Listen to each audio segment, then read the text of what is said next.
Course title, Arguing About Literature. Lecturer, Sammy Babak. Source, Johns Chilb, John Clifford, A Brief Guide to Arguing About Literature, 2nd edition. Thank you for your attendance. Don't forget to like and share the video. Hit the subscribe button and activate the notification bell for more content to come.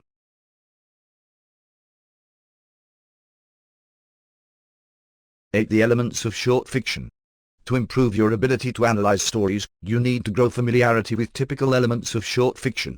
These elements include plot and structure, point of view, characters, setting, imagery, language, and theme. Number 1. Plot and structure. Let's start with plot and structure. For many readers, the most important element in any work of fiction is plot. As they turn the pages of a story, their main question is, what will happen next? In reading Welty's story, quite possibly you wanted to know how Marian's visit to the rest home would turn out. Indeed, plots usually center on human beings, who can be seen as engaging in actions, as being acted upon, or both. You might describe Marian as acting, noting among other things that she jumped off the bus, para. 1. That she shifted a small pot from hand to hand, para. 1. That she pushed her hair behind her ears, para. 4. That her face drew very close to Addie's, para. 60. That she jumped up and moved toward a door, para. 63. That she pulled violently against the old hands of the other elderly woman, para. 65. That she ran to meet the big bus, para. 68. And that she jumped on and took a big bite out of the apple, para. 70. But you might also describe her as being affected by other forces. For example, she is suddenly propelled by the strong, impatient arm of the nurse, para. 9. The claw of the first old woman drew her all the way into the room, para. 11. And she repeats the two women's language without realizing that she had said a word, para. 31. In any case, most short stories put characters into high-pressure situations, whether for dark or comic effect. To earn the merit points she desires, Marian has to contend with the feuding roommates. Besides physical events, a short story may involve psychological developments. Welty's heroine goes through mental changes during her visit. One is that her interest in the two women grows. They are no longer just a dutiful task to her. This change is indicated best by a particular word, wondered.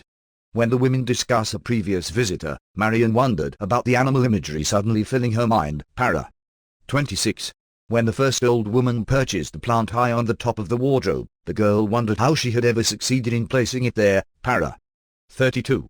Then, as Marian gazes upon the bedridden Addie, she wondered about her. She wondered for a moment as though there was nothing else in the world to wonder about, para. 58. As if to emphasize that the girl is experiencing a psychological transition, the narrator reports, it was the first time such a thing had happened to Marian, para. 58. Many stories do show characters undergoing complete or partial conversions. Meanwhile, a number of stories include characters who stick to their beliefs but gain a new perspective on them. Does Marian's encounter with the two women have something to do with her ultimately biting the apple and leaping onto the bus? If so, what's the specific connection? Questions like these bring up relations of cause and effect, terms that often figure in discussions of plot. The novelist and short story writer E.M. Forster refers to them in defining the term plot itself. To Forster, a plot is not simply one incident after another, such as the king died and then the queen died. Rather, it is a situation or a whole chain of events in which there are reasons why characters behave as they do. Forster's example, the king died, and then the queen died of grief. Writers of short stories do not always make cause and effect immediately clear. Another possible plot, Forster suggests, is the queen died, no one knew why, until it was discovered that was through grief at the death of the king. In this scenario, all of the characters lack information about the queen's true psychology for a while, and perhaps the reader is in the dark as well. Indeed, many short stories leave the reader ignorant for a spell. For instance, only near the conclusion of her story does Welty reveal that before entering the rest home, Marian had put an apple under the shrub. Why does the author withhold this key fact from you? Perhaps Welty was silent about the apple because, had she reported it right away, its echoes of Eve might have overshadowed your interpretation of the story as you read. Worth considering are issues of effect, what the character's behavior makes you think of them and what impact the author's strategies have on you. When you summarize a story's plot, you may be inclined to put events in chronological order. But remember that short stories are not always linear. Alice Adams, author of many short stories, offers a more detailed outline of their typical structure. She has proposed the formula ABS. These letters stand for action, background, development, climax, and ending. More precisely, Adams has said that she sometimes begins a story with an action, follows that action with some background information, and then moves the plot forward in time through a major turning point and toward some sort of resolution. Not all writers of short stories follow this scheme. In fact, Adams does not always stick to it. Certainly, a lot of short stories combine her background and development stages, moving the plot along while offering details of their characters' pasts. And sometimes a story will have several turning points rather than a single distinct climax. But by keeping Adams's formula in mind, if only as a common way to construct short stories, you will be better prepared to recognize how a story departs from chronological order. The first paragraph of Welty's story seems to be centered on action. Marianne arrives at the old lady's home and prepares to enter it. Even so, Welty provides some basic information in this paragraph, describing Marianne and the rest home as if the reader is unfamiliar with both. Yet only in the second paragraph do you learn Marianne's name and the purpose of her visit. Therefore, Welty can be said to obey Adams's formula, beginning with action and then moving to background. Note, however, that the second paragraph features development as well. By explaining to the receptionist who she is and why she is there, Marianne takes a step closer to the central event, her meeting with the two roommates. The remainder of the story keeps moving forward in time. What about climax, Adams's fourth term? Traditionally, the climax of a story has been defined as a peak moment of drama appearing near the end. Also, it is usually thought of as a point when at least one character commits a significant act, experiences a significant change, makes a significant discovery, learns a significant lesson, or perhaps does all these things.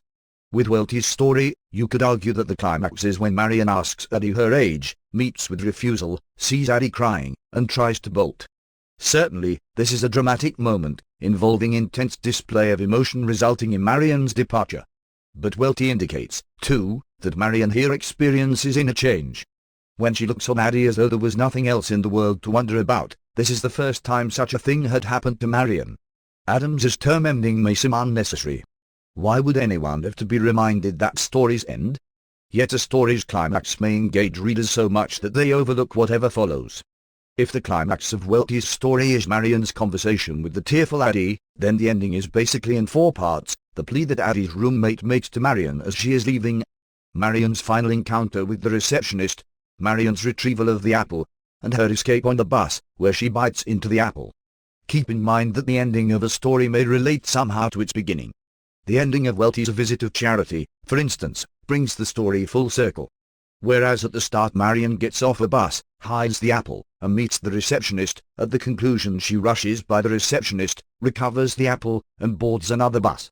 However a story ends, ask yourself if any of the characters have changed at some point between start and finish. Does the conclusion of the story indicate that at least one person has developed in some way, or does it leave you with the feeling of lives frozen since the start? As Welty's story ends, readers may have various opinions about Marianne. Some may find that she has not been changed all that much by her visit to the home, while others may feel that it has helped her mature. A common organizational device in short stories is repetition. It takes various forms. First, a story may repeat words, as Welty's story does with its multiple uses of the word wondered. Second, a story may repeatedly refer to a certain image, as you see with Welty's images of the plant and the apple. Third, a story may involve repeated actions. In A Visit of Charity, the two roommates repeatedly argue. Marianne travels by bus at the beginning and at the end, and the nurse consults her wristwatch both when Marianne arrives and when she leaves. Element number 2, point of view. A short story may be told from a particular character's perspective or point of view. When it is written in the first person, narrated by someone using the pronoun I or, more rarely, we, you have to decide how much to accept the narrator's point of view, keeping in mind that the narrator may be psychologically complex. How objective does the narrator seem in depicting other people and events? In what ways, if any, do the narrator's perceptions seem influenced by his or her personal experiences, circumstances, feelings, values, and beliefs?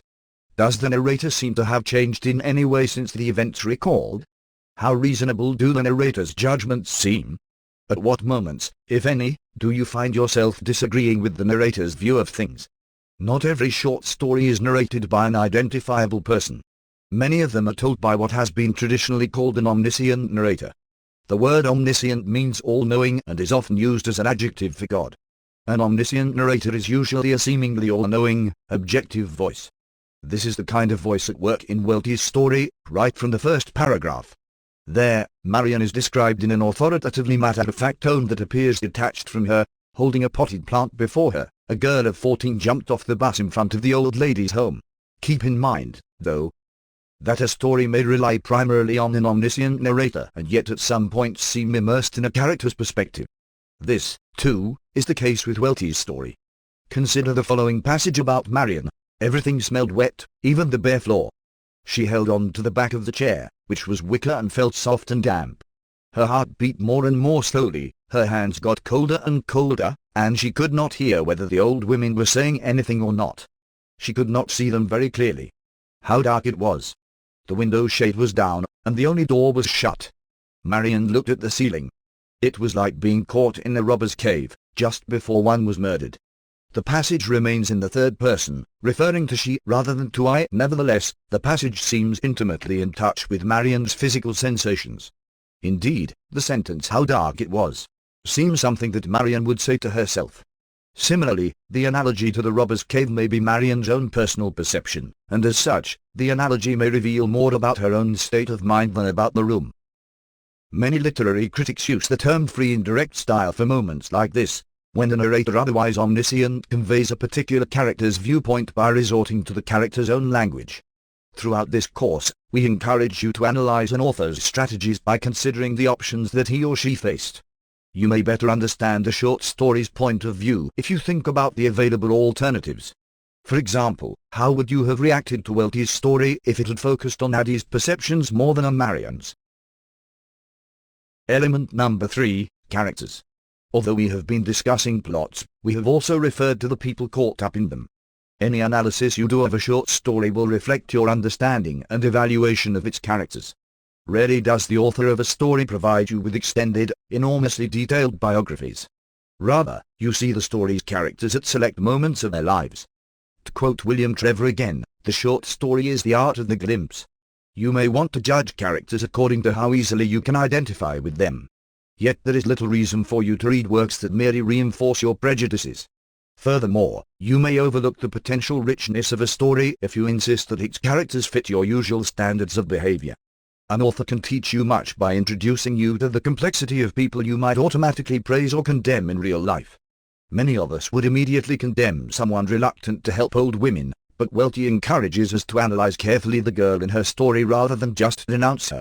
You may be tempted to dismiss the roommates in Welty's story as unpleasant, even sick. In any case, take the story as an opportunity to explore why women in a rest home may express discontent. One thing to consider about the characters in a story is what each basically desires. At the beginning of Welty's story, for example, Marion is hardly visiting the old lady's home out of charity, despite that word's presence in the story's title. Rather, Marion hopes to earn points as a campfire girl. Again, characters in a story may change, so consider whether the particular characters you are examining alter their thinking. Perhaps you feel that Marion's visit broadens her vision of life. Then again, perhaps you conclude that she remains much the same. Reading a short story involves relating its characters to one another. In part, you'll need to determine their relative importance. Even a seemingly minor character can perform some noteworthy function. The nurse in A Visit of Charity not only ushers Marion in and out but also marks time. Nevertheless, any reader will try to identify a story's main figures. When a particular character seems the focus, he or she is referred to as the story's protagonist. Many readers would say that Marion is the protagonist of A Visit of Charity. When the protagonist is in notable conflict with another character, this foe is referred to as the antagonist. Because Marion initially finds both roommates unpleasant, you may want to call them her antagonists. But it's not a word that you must apply to some character in a story. The work can have a protagonist and yet not include an opponent. Moreover, as a story proceeds, characters may alter their relationships with one another. Marion grows more conscious of the tensions between the roommates, and then for a moment she sympathizes with Addie. It is possible, too, for one character to be ambivalent toward another, feeling both drawn and opposed to that person. Perhaps the roommates have a love-hate relationship, needing each other's company even as they bicker. As perhaps you have found in your own experience, human relationships are often far from simple. Works of literature can prove especially interesting when they suggest as much. What power and influence people achieve may depend on particular traits of theirs. These include their gender, social class, race, ethnic background, nationality, sexual orientation, age, and the kind of work they do. Because these attributes may greatly affect a person's life, pay attention to them as you analyze characters. For instance, in Welty's story, all the characters are female. How might their gender matter? How might the story's dynamics have differed if it had featured at least one man? Another element of the story is its gap in ages. While the roommates are old, Marion is barely a teenager. What, over their years of living, might the two women have learned that the girl doesn't know yet? Typically, characters express views of one another, and you have to decide how accurate these are. Some characters will seem wise observers of humanity. Others will strike you as making distorted statements about the world, revealing little more than their own biases and quirks. And some characters will seem to fall in the middle, coming across as partly objective and partly subjective. On occasion, you and your classmates may find yourselves debating which category a particular character fits. One interesting case is Welty's character Addie. Look again at the speech in which she berates her roommate. "Hush," said the sick woman. "You never went to school. You never came and you never went. You never were anything, only here. You never were born.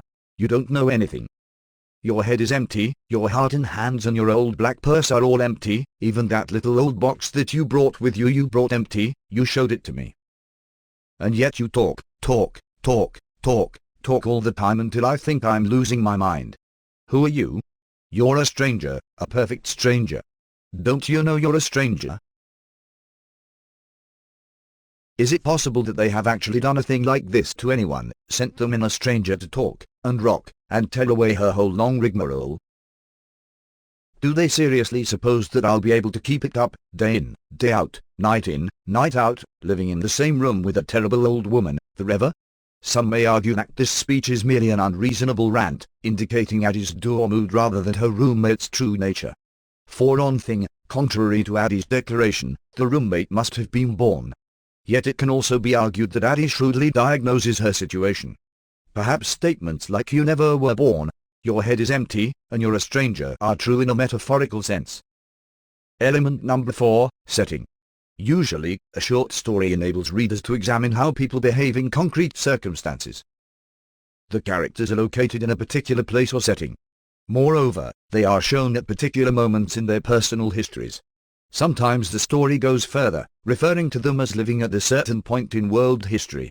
As the word sometimes implies, short stories vary in the precision with which they identify their settings. They differ as well in the importance of their setting. Sometimes location serves as a mere backdrop for the plot. At other times, the setting can be a looming presence. When Welty's character Marion visits the old lady's home, we get her vivid impressions of it.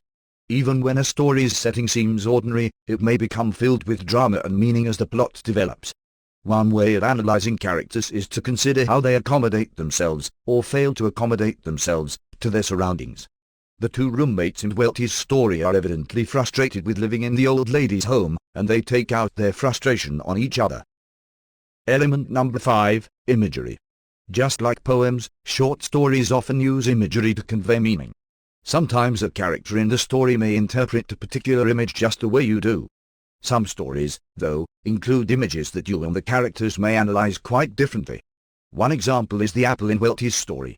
Whereas Marion probably views the apple as just something to eat, many readers would make other associations with it, thinking in particular of the apple that Adam and Eve ate from the tree of knowledge in the Garden of Eden. By the end of Welty's story, perhaps Marion has indeed become like Adam and Eve, in that she has lost her innocence and grown more aware that human beings age. At any rate, many readers would call Marion's apple a symbol. Traditionally, that is the term for an image seen as representing some concept or concepts. Again, Marion herself probably does not view her apple as symbolic. Indeed, characters within stories rarely use the word symbol at all. Images may appear in the form of metaphors or other figures of speech. For example, when Marion enters the old lady's home, she experiences a smell in the hall like the interior of a clock. Welty soon builds on the clock image as she describes the receptionist checking her wristwatch, an action that this character repeats near the end.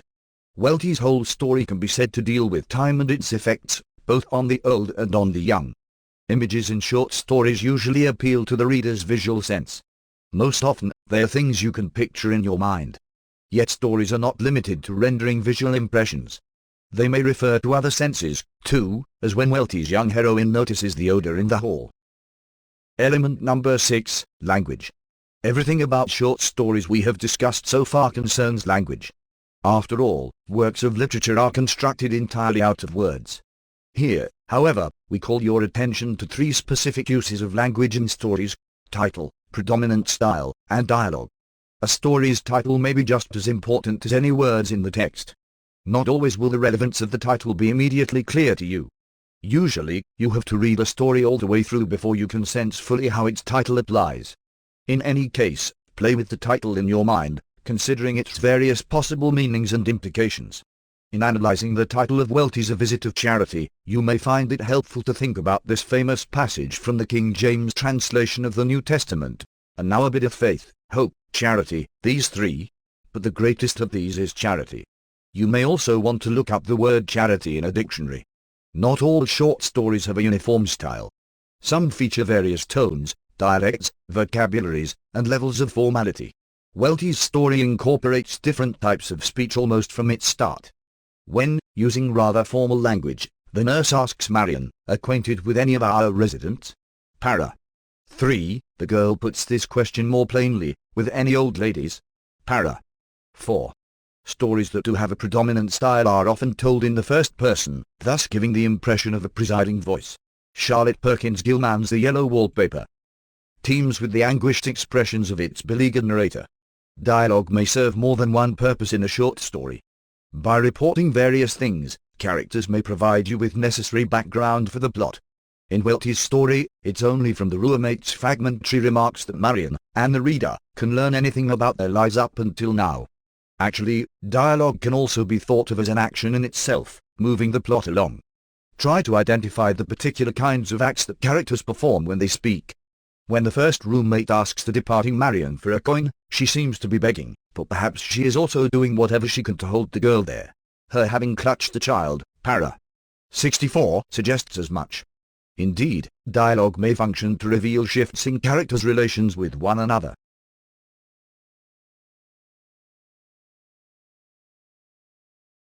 Course title: Arguing About Literature. Lecturer: Sammy Babak.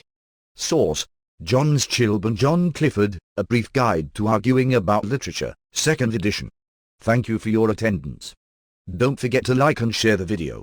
Hit the subscribe button and activate the notification bell for more content to come.